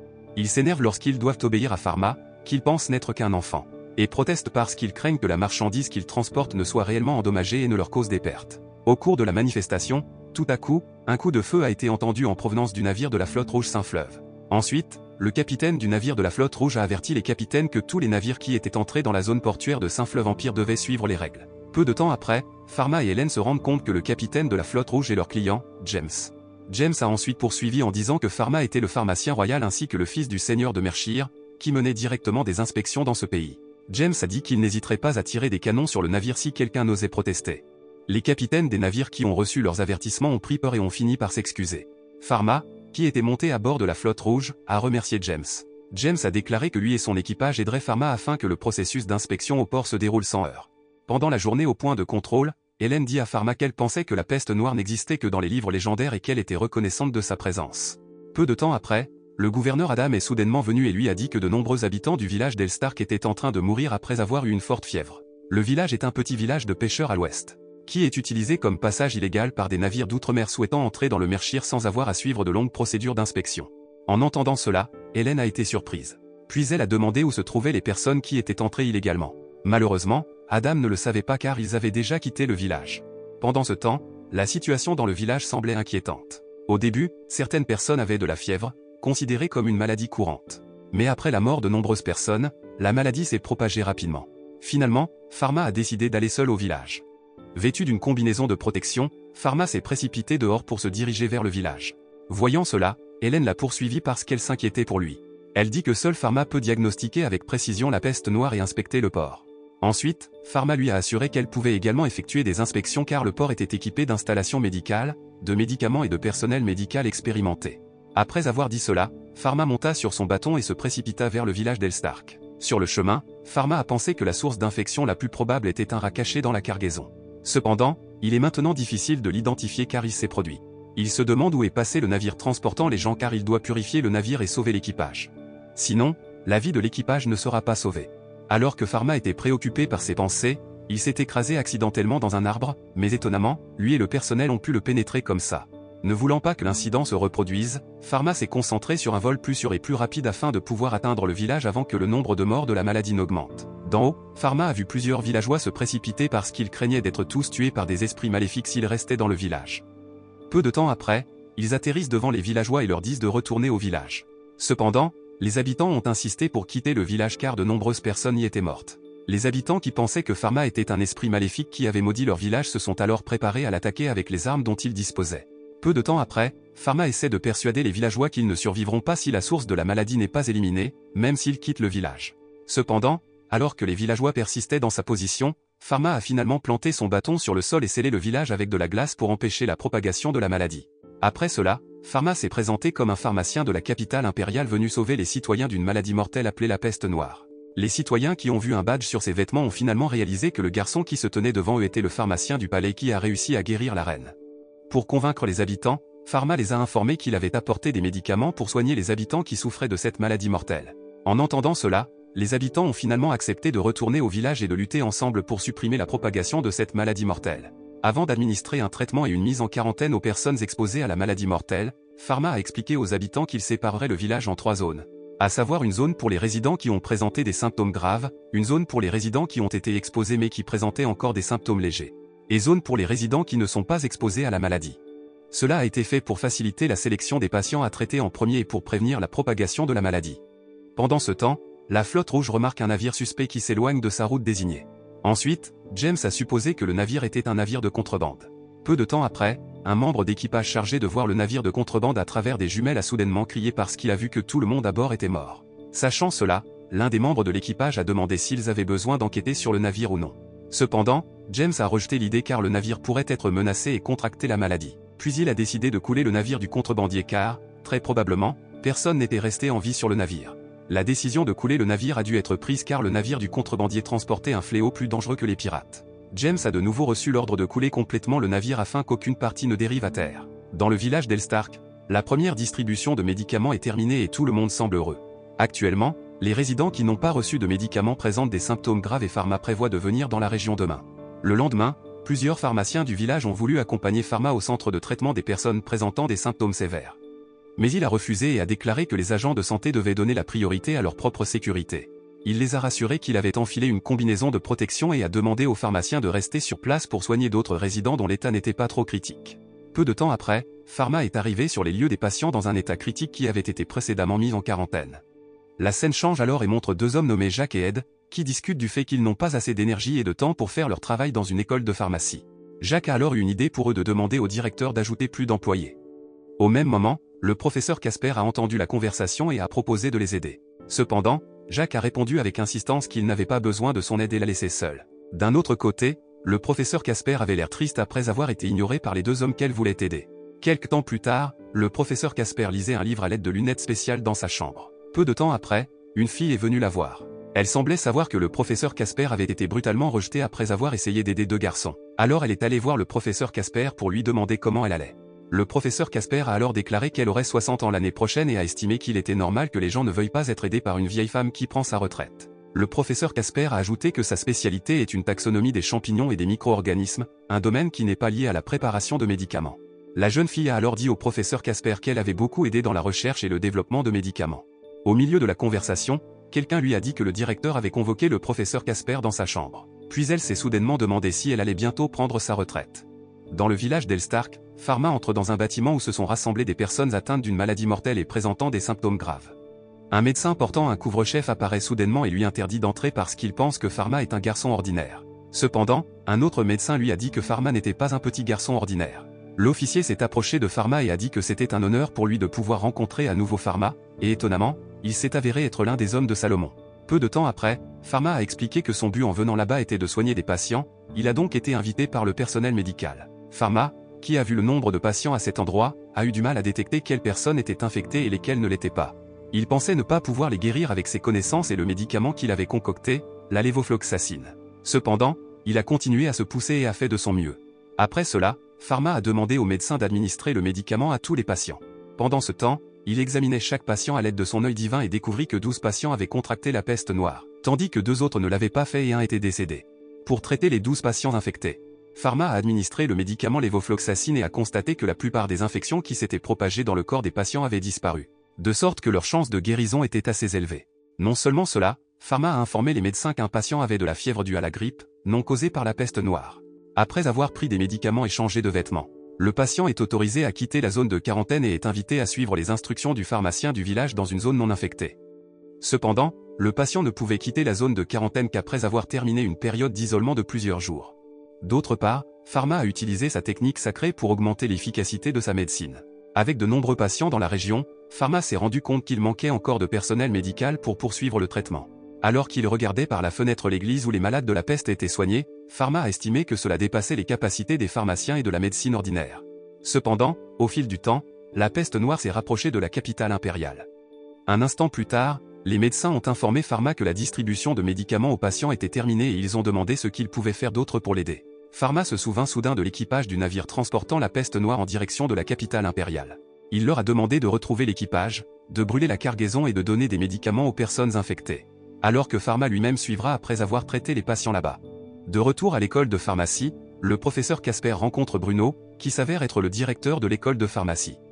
Il s'est avéré que Bruno l'a appelé pour discuter de ses recherches. Cependant, elle pensait que Bruno mettrait fin à ses recherches plus tôt, alors elle l'a supplié de pouvoir terminer ses recherches avant de prendre sa retraite. En entendant cela, Bruno a nié parce que ce n'était pas de cela qu'il voulait parler. Il n'avait pas l'intention de renvoyer le professeur Casper, mais il voulait lui confier un travail important pour sauver le monde. En entendant cela, le professeur Casper a été choqué et a estimé qu'elle ne pouvait pas sauver le monde. Cependant, Bruno a expliqué que ce travail était inclus dans son domaine d'expertise. Puis il lui demande de trouver un nouveau micro-organisme et d'en extraire une substance pouvant être utilisée comme médicament pour soigner la peste noire et d'autres maladies infectieuses. En regardant l'article de Bruno, le professeur Casper se demande qui a écrit en détail sur ces micro-organismes.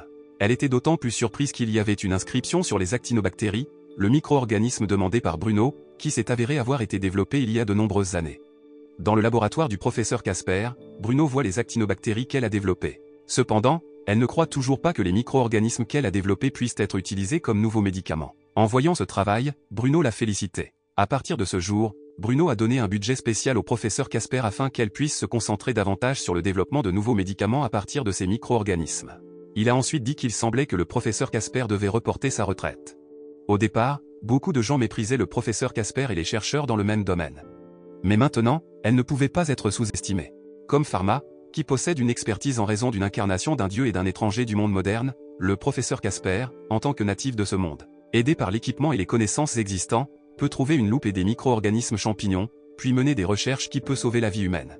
Dans le village d'Elstark, les villageois remercient Pharma et les prêtres d'être revenus après avoir soigné des patients présentant des symptômes graves. Il a demandé aux habitants de rester dans le village pendant 2 semaines pour augmenter l'efficacité du traitement. De plus, la zone à l'intérieur du mur de glace était protégée par des techniques sacrées pour être en sécurité. Il a demandé aux habitants de tuer les rats ou les puces qui entraient dans le village. Quiconque est contraint de quitter le village ne doit jamais toucher les animaux. Peu de temps après, Pharma a vu une bouffée de fumée provenant de l'équipage du bateau de contrebande, qui avait apparemment été abandonné par leurs camarades car ils avaient une forte fièvre. Il a demandé le nombre de chariots et la cargaison qu'ils transportaient. Cependant, ils n'ont pas répondu et ont plutôt demandé pourquoi ils se trouvaient à cet endroit. Heureusement, Pharma n'est pas offensé par la question et révèle qu'ils ont la peste noire. C'est pourquoi il vient. Pharma a déclaré que s'ils répondent aux questions, ils recevront des médicaments car, sans médicaments, leur état s'aggravera et ils finiront par mourir. Pharma a de nouveau demandé s'ils voulaient répondre à sa question ou non. Enfin, ils ont répondu qu'il y avait 2 charrettes chargées de tissus, l'une avec des épices et une autre avec de rares écureuils blancs de l'île de Vente. D'après les réponses des contrebandiers, Pharma a conclu que les rongeurs pouvaient propager la peste noire. Il se souvint des paroles de son père selon lesquelles l'île de Vente était l'endroit où la peste noire était apparue. Par la suite, Pharma a poursuivi son interrogatoire et a découvert que le nombre de personnes qui se rendaient dans la capitale impériale se composait de 24 ouvriers et de 500 chevaliers. Une armée d'utilisateurs de la technique sacrée au service des familles royales ou nobles. En entendant l'explication des contrebandiers, Pharma est devenu encore plus méfiant que les 5 chevaliers venus du lieu de la peste avaient délibérément amené la peste dans la capitale impériale. Il se souvenait de la maladie de la mort blanche qui avait autrefois attaqué la reine et n'a pas pu trouver la source de l'infection. Pharma soupçonne qu'il s'agit d'un autre complot visant à détruire l'Empire en envoyant une peste noire encore plus vicieuse. Après avoir tout raconté, les passeurs ont finalement obtenu la drogue promise. Pendant ce temps, Pharma ordonne aux médecins de remettre les passeurs à l'Empire une fois qu'ils se seront rétablis pour un procès légal. Au palais impérial, Bruno rencontre la reine pour lui parler d'un rapport du Mershir sur un navire illégal transportant des maladies dans le village d'Eltark, où l'équipage avait débarqué. Ils ont propagé une maladie ressemblant à la peste noire et causé de nombreux décès. Le but de l'équipage étant de se rendre à Saint-Fleuve, la reine et Bruno attendaient leur arrivée entre aujourd'hui et demain. Sachant qu'elle se taisait, elle a ordonné un renforcement de la sécurité et des contrôles à toutes les portes, en particulier à la porte 6, qui mène au Mershir. Le lendemain, Lot est vu en train de distribuer des masques aux résidents tandis qu'un des agents du poste de contrôle apporte le dernier échantillon de la porte 6 à Pierre. Après avoir examiné l'échantillon, Pierre s'est vite rendu compte qu'il ressemblait exactement à ce que Pharma lui avait dit. Pierre a demandé à l'officier de se rendre à la porte 6 et de mettre en quarantaine les arrivants car des échantillons de la peste noire y ont été trouvés. Soudain, il y a eu une explosion en direction de la porte 6, et il s'est avéré que la porte avait été détruite, et quelqu'un soupçonné d'être un saint chevalier a franchi la porte. Sachant cela, Pierre a demandé à ses camarades de se dépêcher et de protéger les médicaments. Un instant plus tard, il vit l'intrus portant une cage contenant l'écureuil blanc, qui avait maintenant été déchaîné avec la technique du tourbillon divin. L'attaque a ensuite laissé le point de contrôle de la porte 6 en ruine. Pierre, qui savait que les écureuils étaient des rongeurs porteurs de la peste noire, a crié pour qu'on sonne des cloches d'avertissement afin que les gardes ferment toutes les maisons et les magasins afin que les animaux n'entrent pas. Pendant ce temps, la reine a reçu un rapport sur les 5 chevaliers des Pays-Bas qui avaient attaqué la ville. Elle ordonna aux troupes royales de vaincre les 5 saints chevaliers. Au même moment, Bruno signale qu'un navire de contrebande hollandais transporte peut-être la peste noire et demande à la reine de prendre un nouveau médicament contre la peste noire par précaution. Cependant, elle ne connaît toujours pas le but des Pays-Bas dans l'exécution de l'attaque car ce pays est depuis longtemps un allié de l'Empire. Bruno pensait que le cerveau derrière tout cela était quelqu'un qui connaissait la peste noire, car un tel plan ne fonctionnerait pas sans des personnes bien informées. Peu de temps après, Bruno a découvert que les Pays-Bas avaient recruté un mystérieux pharmacien il y a 3 ans. Les caractéristiques et les méthodes de traitement du pharmacien ressemblaient étroitement au pharmacien impitoyable qu'il connaissait. Bruno a ensuite expliqué que le pharmacien avait découvert de nombreuses nouvelles méthodes de traitement et était célèbre pour son génie. Cependant, il effectue à plusieurs reprises des expériences horribles sur des humains. Pour cette raison, il a été arrêté par le diocèse de Panactéo et s'est fait retirer ses techniques sacrées, et a été exilé en tant que roturier. Avant de s'exiler, le pharmacien menait des expériences sur des prisonniers en prison pour rechercher un poison qui pouvait se transmettre à tous, comme la peste. Un ministre a fait valoir que le pharmacien néerlandais devait être lié à la mort du précédent roi, et la personne qu'il soupçonnait d'être le pharmacien néerlandais n'était autre que Camus, l'ancien collègue de Bruno. À la porte 6, les soldats royaux semblaient submergés par les saints chevaliers jusqu'à ce que finalement, Salomon vienne et libère la technique sacrée des saints chevaliers. Ailleurs, Lot s'apprêtait à apporter des médicaments à la pharmacie, mais Cédric l'a arrêté car la situation était dangereuse. Au même moment, Lot a vu que Pharma était revenu du Mershire. Alors Pharma a vérifié jusqu'où l'épidémie s'était propagée, et un instant plus tard, il a vu son père et s'est approché de lui. Il rapporta à Bruno que l'inspection dans le Mershire avait été confiée à Hélène. Après cela, ils se sont approchés de la foule des saints chevaliers qui n'avaient plus de force. Au cours de l'interrogatoire, il est révélé que les chevaliers ne portaient que les ordres d'un homme qu'ils ne connaissaient pas. Il s'est avéré que les 5 d'entre eux ne connaissaient pas la peste noire. L'un des chevaliers expliqua que l'homme avait pris les citoyens en otage et avait le pouvoir de tuer des milliers de personnes en un clin d'œil car il avait été possédé par un esprit maléfique. Après avoir confirmé les caractéristiques de l'homme auprès des saints chevaliers, ils ont finalement découvert que Camus était le cerveau derrière tout cela. Avant la mort des saints chevaliers, ils ont dit qu'ils avaient accompli leur tâche, et maintenant les citoyens seraient en sécurité. Ailleurs, Lot s'est précipité à la pharmacie après avoir confirmé que c'était sûr. Pendant ce temps, Pharma envisage d'aller à la pharmacie pour fabriquer des médicaments. Mais ensuite, il a vu une ombre noire au-dessus de sa pharmacie, alors il s'est précipité vers la pharmacie. En même temps, ne remarquant pas l'ombre noire, Lot continua de courir vers la pharmacie, Cédric derrière elle. Voyant la fenêtre de la pharmacie ouverte, Lot était sûr que Pharma était rentré et se trouvait dans son bureau. Au même moment, les cloches sonnaient à nouveau. Cédric ouvrit la porte de la pharmacie, et Lot entra. Soudain, il ressentit quelque chose d'étrange car la porte était déverrouillée.